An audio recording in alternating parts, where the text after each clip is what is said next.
recording. The questions at the end of the session, we want to give everybody an opportunity to feel free to ask the questions that really lead to implementation, but the presentation itself will be recorded. So with that, thank you so much, Mike, for being here with us today. Thanks, Savannah. So just as, of course, the clicker doesn't work. Just a point of introduction. My name is Mike Glidden. I'm the town planner in Cheshire. Prior to coming over here to the region, I was the town planner or director of planning and community development for the town of Simsbury. This regulation actually was developed while I was in Simsbury. And I'll kind of give you the background of how we got there, what we did. You know, because there was several Hartford Current articles that kind of highlighted some of the problems we were dealing with. So I think the first thing is everyone here, and I'm not trying to give like a civics lesson on this. We all know what short-term rentals are. It's the use of the rental space, rental property, less than 30 days.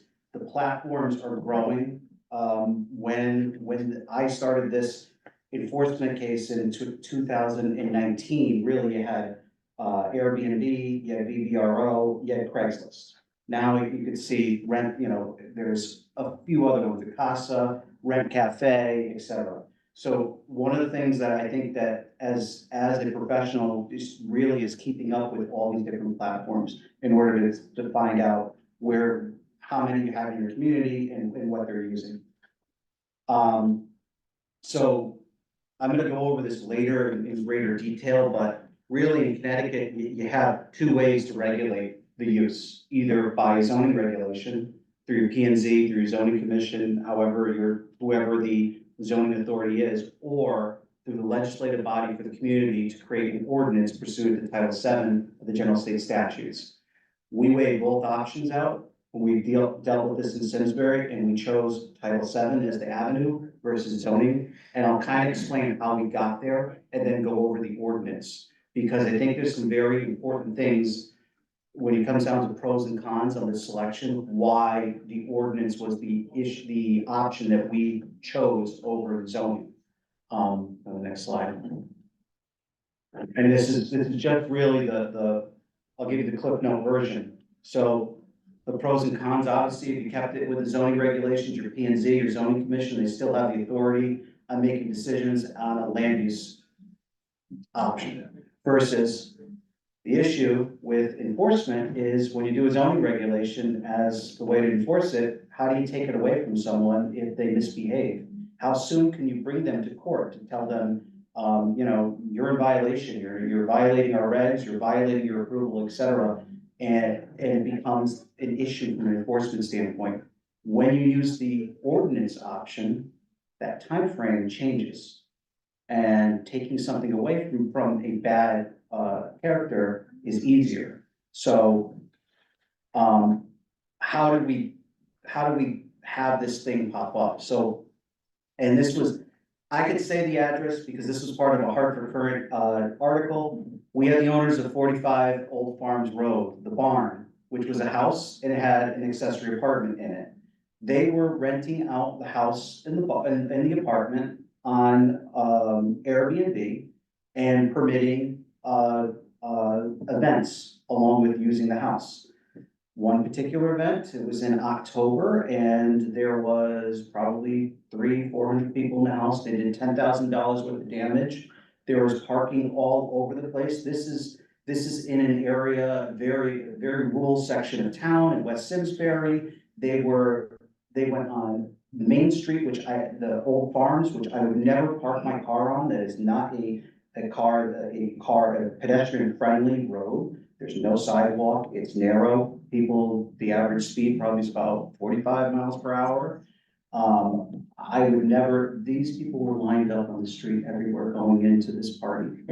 And that was the second time a party like that occurred. That was the straw that broke the camel's back, because this thing went into the night. When I say went into the night, I think the cops, they went out several times to try to break it up. And of course, the answer always was, well, zoning enforcement can handle this. So we got all the police reports, and the police tuned up all the neighbors. So they were emailing us, they were calling us while this was happening on a Friday, Saturday night. So of course, that's also what got into our mindset is how do we deal with that situation? Because Monday rolls around, we get into the office and the violation essentially has corrected itself because they're gone. The party's over, the rental agreement's done, so what do? We met with our commission, our zoning commission, in Simsbury, there's split commissions, there's a planning commission, zoning commission. We met with the zoning commission and said, you know, we have this enforcement issue, we're gonna start an enforcement case, and we're going to decide how do we regulate this thing. The first thing that we did was we went on to all those platforms, like I said earlier, and we found all, and this was like earth shattering, 17 properties. I know there's people here like from coastal towns or lake towns where you have 17 in a neighborhood. Yeah, it was a epidemic issue in Simsbury where there was 17 people using short-term rentals or renting their homes. What we did was that we sent a letter out, and it was not a notice of violation. We had actually sent a voluntary compliance letter out to all 17 property owners and said, basically, what you're doing doesn't meet our regulations, and we're asking you to stop, or further enforcement actions would occur. Now, one particular person, the barn, continued. So I'll explain what happened that. The reason why we did this, and I'm not an attorney giving this advice, however, this is from my attorney, was if we created a regulation, we did not want to get in a position where people that were using their properties for short-term rentals would then come around and say, I'm a non-conforming use, I don't have to meet your regs. So we, because we have permissive regs, we hit them with, you're in violation of the regs. So no, you can't say something that's illegal is meeting the regs and claim a non-conformity. Then, you know, we went through and we had some responses where there was 2 people in particular, they were running Airbnbs that were approved as a home occupation. Interesting. Those 2 were, you know, we kind of said, okay, continue doing what you're doing because you were legally approved for the use by the zoning commission. Our third person, the barn, like I said, they continued. And we had another party event where a couple hundred people show up and all kinds of issues occur. And so then enough is enough, we issue a cease and desist. Go to the next slide. So the owner said, we'll try to meet your regs, we'll come in as a bed and breakfast. And I can just tell you this, what I said earlier about you regulate it through zoning, how do you take it away? Their option was to come in and get a special exception approved for the purpose of operating a home occupation as a bed and breakfast. First off, what's difficult about this use is if the owner doesn't stay on the premise while people are renting the house, how can you say it meets your definitions of a customary typical home occupation? Secondly, gets back to the whole thing I said earlier. When they violate it and it's that Saturday night and you have 100 people over there because they decided to have a party, even though Airbnb says you can't have a party there, when you rent out the rental unit or the residential house, it still occurs. What do you do? So we felt that through this whole public hearing process, and ultimately, I should say, the zoning commission determined that this particular use did not meet our definition of home occupation. So it was denied. And then we kind of had a powwow of what do we do next? Because what this application illustrated to us is that enforcement issue that I keep highlighting. You regulate it by zoning, what do you do when they misbehave? And some of these things you may want to shut down immediately. And it may not rise to the level where it's a building or fire code violation, but you know, because classic, like I told you, when the police showed up at 11 o'clock at night, as all the neighbors are complaining about parking, noise, etc., it's a zoning enforcement matter. And meanwhile, the CEO is rolling over in his bed at home and, you know, kind of probably cringing that Monday's coming around and he's got 12 emails from the neighbors so far and 15 voicemails from the same person that is just ready, just breathing fire. So after having that discussion with council and with the commission, we said, you know what? Zoning is not the option. So we told our legislative body, the Board of Selectmen, we said, this is an issue, we're having neighborhood issues, they're getting complaints in addition to the zoning commission. how do we handle this? Let's figure out a way to do it via an ordinance. And what we thought was similar to other communities that have housing applications where, for example, you're a college town and you may require inspections for housing. We thought that a licensing program for this use would be the best way to go. So the Board of Selectmen agreed with this. And what we did was we formed a working group, and this working group really was a broad group of us.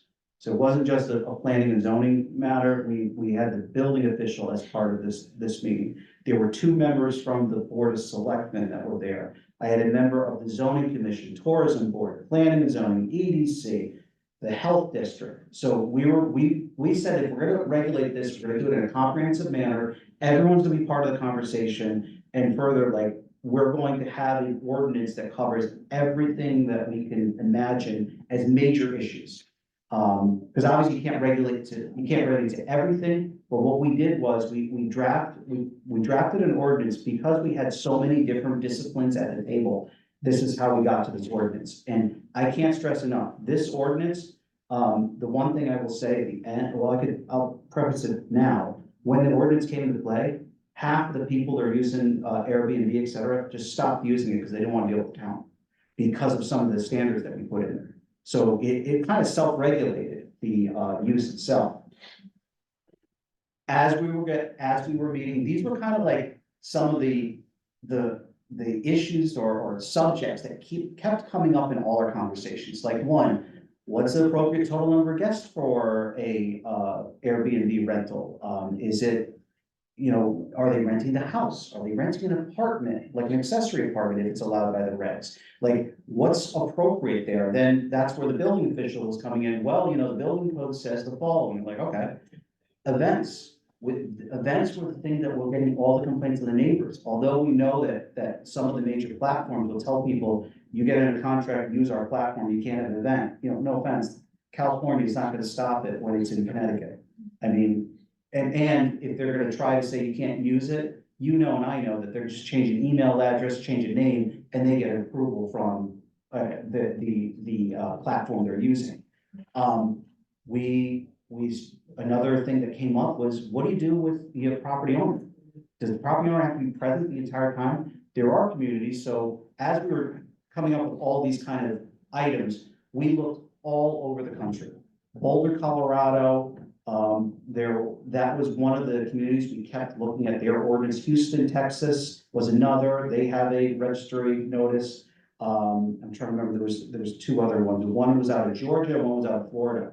So we had like kind of a baseline to start with, but these were some of the hot ticket items. And a lot of these came up during the zoning commission application that was denied for the home occupation. Like I said, one is the property owner, because they need to be present. This gentleman was literally leaving his keys at the front door and like, okay, have at it, and would leave. And meanwhile, mayhem and chaos would enter his house as soon as he left. Then it got into emergency contact information, like, what do you do when that happens? Like, when the police show up, like, who's the chain of custody to call? If this person leaves the town, he would go to someone else's Airbnb, possibly out of town, while his house was being rented. So he wasn't even in town, or even in the States sometimes. So like, you get into those situations, there's an emergency, you need to get hold of someone. How do you get hold of someone?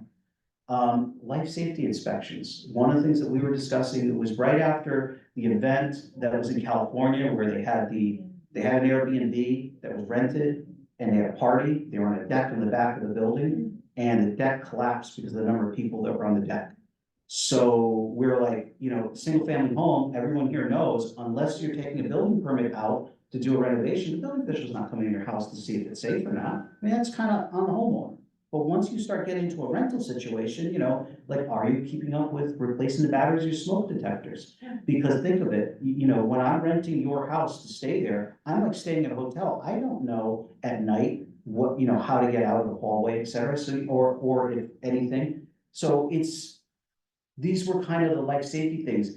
Then we're like, if we're gonna regulate it, how do we handle it through an application process? Is it gonna be something that's gonna be staff driven? Or do we have a board or commission handle it? In Simsbury, they do what's called public gathering permits, which are, it's a quasi administrative process that staff drives, however, the board of selectmen actually approves, that's for public events. And we kind of said, do we want to do that with this? Just because of the nature of the use and how we're getting all these complaints. And lastly was, this is a home. So what's customary and incidental? How many days per calendar year is it still a home and not a hotel for someone to be running it? And we also struggled with, related to that, so once you put a number there, how do you prove that that person, without telling the zoning officer or whomever the enforcement agent is on this, go out there and go check, make sure, get your tally sheet out, and once they hit 150, we gotta shut it down. How do you do that? So we thought that these were all the things that we kind of put together as we crafted. It took us 2 years to do this ordinance. Now, the only thing I warn you is that COVID delayed us a little, because this was a working group and not a central regulatory group. When we got into the COVID world, this was a group that suspended meeting for basically the better part of the year. But once we picked it back up, we still took another year for us to go through the ordinance. So I'm just gonna walk you through our ordinance. And like I said, this is the only one in Connecticut. And I could say as the staff individual that was part of the drafting and putting this ordinance together, it is very comprehensive. If your community's dealing with this issue, I would strongly recommend that you look at the Town of Simsbury short-term rental ordinance, which is effective, it's in place, it's working, as a starting point. Commandeer whatever you want out of this. Because, and this was developed, like I said, to deal with, and as you can see, even in the purpose, are short-term rentals, and granted, it was 1 or 2 people where they misbehaving characters, and the other 15 were fine. However, the community felt so strong based on the bad experiences with the few players that we had to do an ordinance. So, as you can see, we cited Title VII. The first thing we had to do, this probably took about 4 meetings of our group to kind of go over all these definitions. Because, as you can see, one, we were talking about the owner, occupants, but more importantly, what's the definition of local? And like I said, that was something we felt needed to go in there because of our experience with Nick and how he was MIA at some of the events, and he's coming in after the fact. And if we're gonna have an ordinance, you're gonna get a permit, like, we wanna know that if I can't get hold of you, we wanna, or it's something that the property owner needs to come back to the property for some reason, that they're local. I mean, really, like 20 miles, within 15, 20 minutes, they're there. And I'll go into further details. The sleeping area. So this is how we determine how many guests would be allowed, because under the Connecticut Building Code, 75 square feet is the minimum requirement per bedroom. So that's why having my building official there was helpful. We defined it and said, that's how we're defining how many people are allowed in a bedroom by total guests, because we're gonna say, you're gonna meet basically the state building code.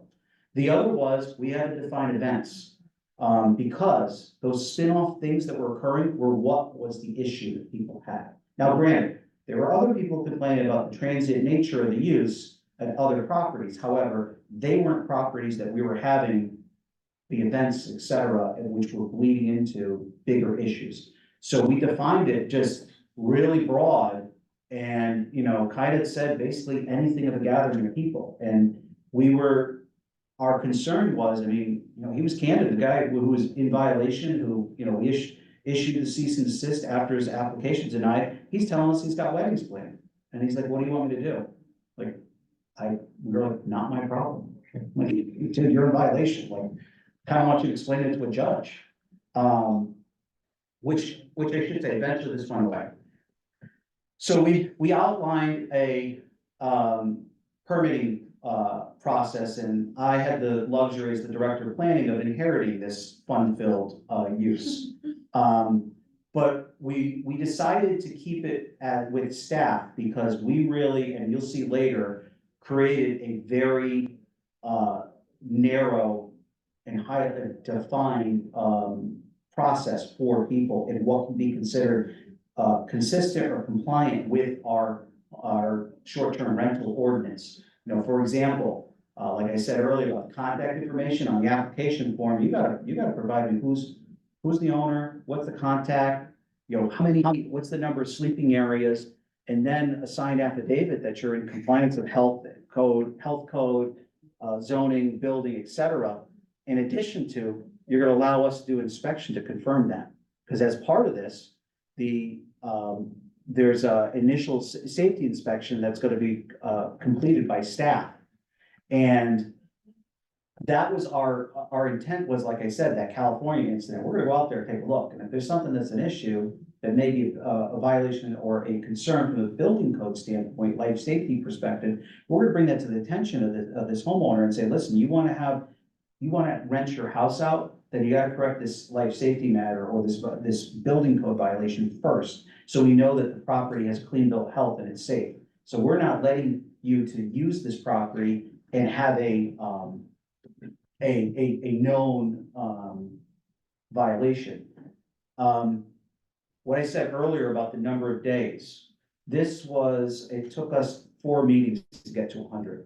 We had members of that working group that said, why do we have to go to that level? And we had other members saying that they didn't want to have more than 50 days, period. So the compromise was 100. Now, I'll get later, I'll tell you how we made sure we can track that without having to do the tally sheet. We also said, what do you do with the situation where you have a house and accessory apartment? Can they rent both out at the same time? Because those are 2 living units, and we're not requiring that the property owner be present. So it was the group said basically it's 1 per property.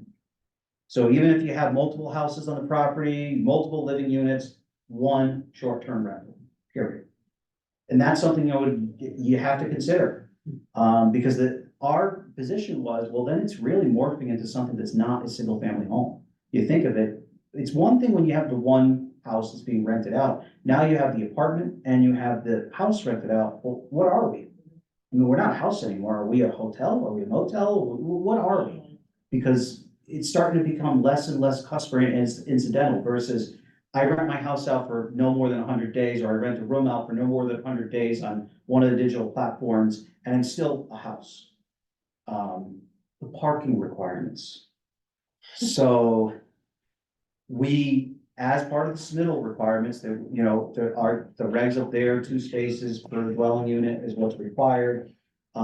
They, were the group wanted to make sure that we had parking provided. So, and most importantly, that they weren't parking in the streets or whatnot, because that gets back to the Old Farms issue that they were parking on high gates, they were parking on Old Farms. No. You said you're gonna have 7 guests here and you can accommodate all 7 guests. Well, make sure that they're parked. The renter can use some of the public street. However, during the 2 to 5 2 a.m. to 5:30 a.m. period, i.e. they're sleeping, they're on your property or they're not here. And that also kind of eliminates sort of the overnight things. Now, the next one was something that, because public outcry was so loud, there were several members of our working group that said, well, what about notifying the neighbors? Because essentially you're letting a use in, you're letting transient use that people are coming in and out of this house. So they actually require that they're notifying the neighbors prior to issuance or prior to the receipt of the application. So neighbors are aware that someone's trying to do this next door. Now, there's no public hearing required of this. There's nothing discretionary or similar to special permit. It's just be a good neighbor and tell your neighbors. So that was something that we put in there. And this was the big one. The owner being present, 1 of 2 ways, either the owner is present on site or that during the rental period, we need a point of contact. And failure to provide all this information or not be there, basically, would be grounds for either denial of the application or revoking of a renewal. Because remember, this is not like a zoning application, they're coming in and getting license from you. So you can take it away, and you can take it away at a moment's notice, or you could deny it, unlike, you know, a special permit that runs with the land. And then if they're in violation of special permit one, I don't know how, I'm not an attorney. I see Dwight Marion's on the list, so I'll defer to Dwight Marion. You'll be my attorney right now, Dwight. How do you get rid of that special permit through the court system, or can you, or more importantly, going through the whole process? I mean, all of us know how fun it is to bring in a zoning enforcement process into the Superior Court and how quick it works. And then meanwhile, you'll have someone who wants to misbehave and you have neighbors breathing down your back and going to a legislative body, going to your commission. How do you handle that?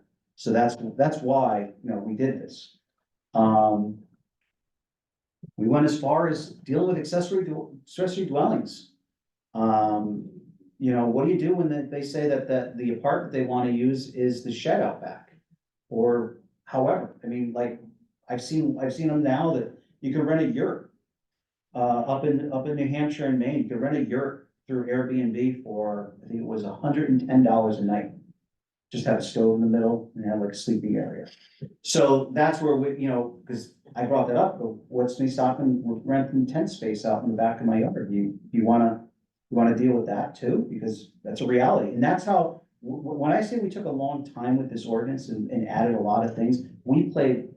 I think a lot of them got sick of me playing the hypothetical at every meeting. And honestly, it's the only way that this thing really was successful.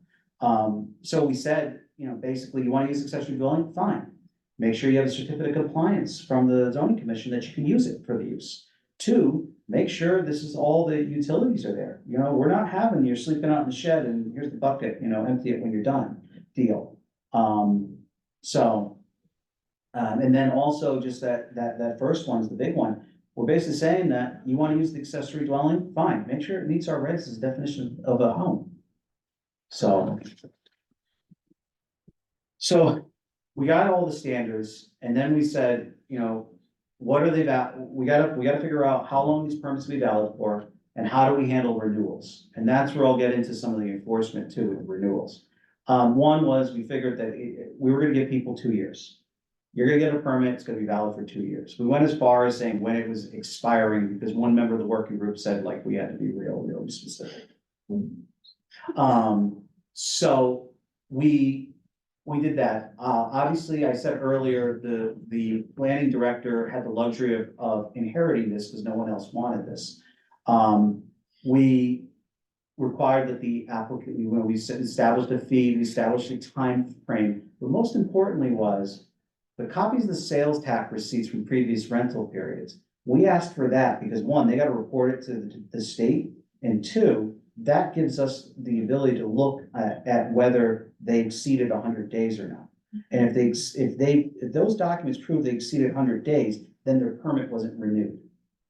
So that's my comment to you, is like that, we put that in, and this was under, we run this by council, and council agreed with this.